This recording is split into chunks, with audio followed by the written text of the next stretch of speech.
with Bitcoin, and I will just say outright, I am not a fan. Let me tell you why. I mean, perhaps I know there are hundreds of cryptocurrencies, and maybe something is coming down the line that is more appealing.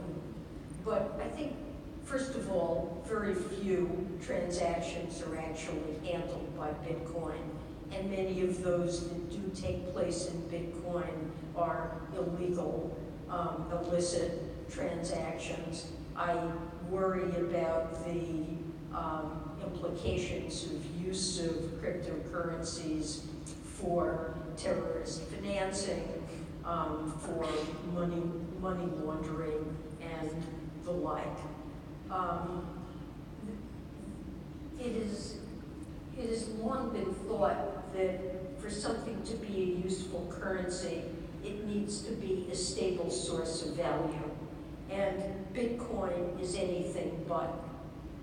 So it's not used for a lot of transactions, it's not a stable source of value, and it's also not an efficient means for processing payments. It's very slow in handling payments.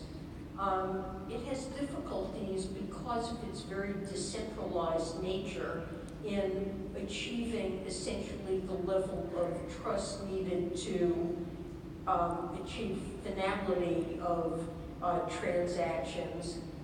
There is in there theoretically the potential for a breakdown of that trust, and the amount of energy, because of the decentralized nature, the amount of energy that is used to process transactions and the cost of them is very high in comparison with the means of payments we use ordinarily.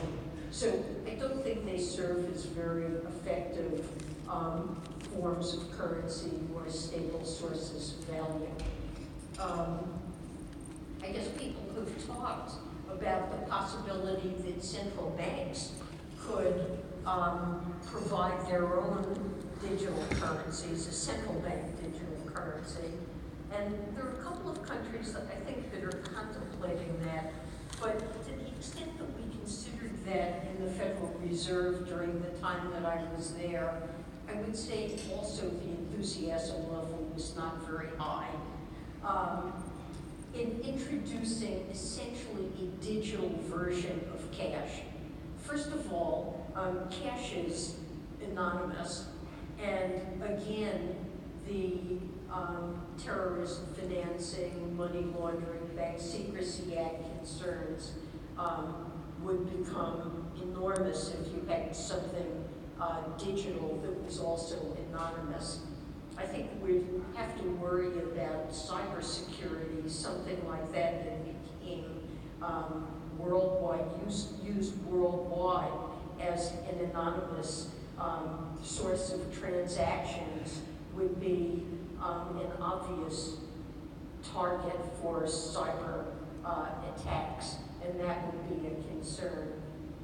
I think digital currency provided, for example, by the Federal Reserve could become very attractive as a deposit, and in a way end up displacing potentially a lot of deposits in the banking system.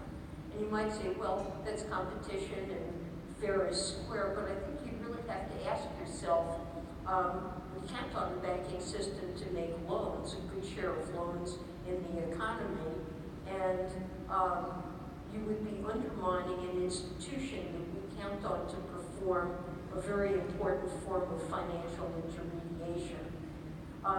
Finally, I would worry that there could be financial stability risks associated with it, because if the Federal Reserve were to supply this digital currency to meet demand, whenever there were concerns about any other form of deposit in the economy or investment, people would have a tendency to sell those things and try to switch immediately into digital cash. And I think that that could have negative impacts on financial stability. So there's a lot to think about before major central banks, I think, are going to want to go down this road.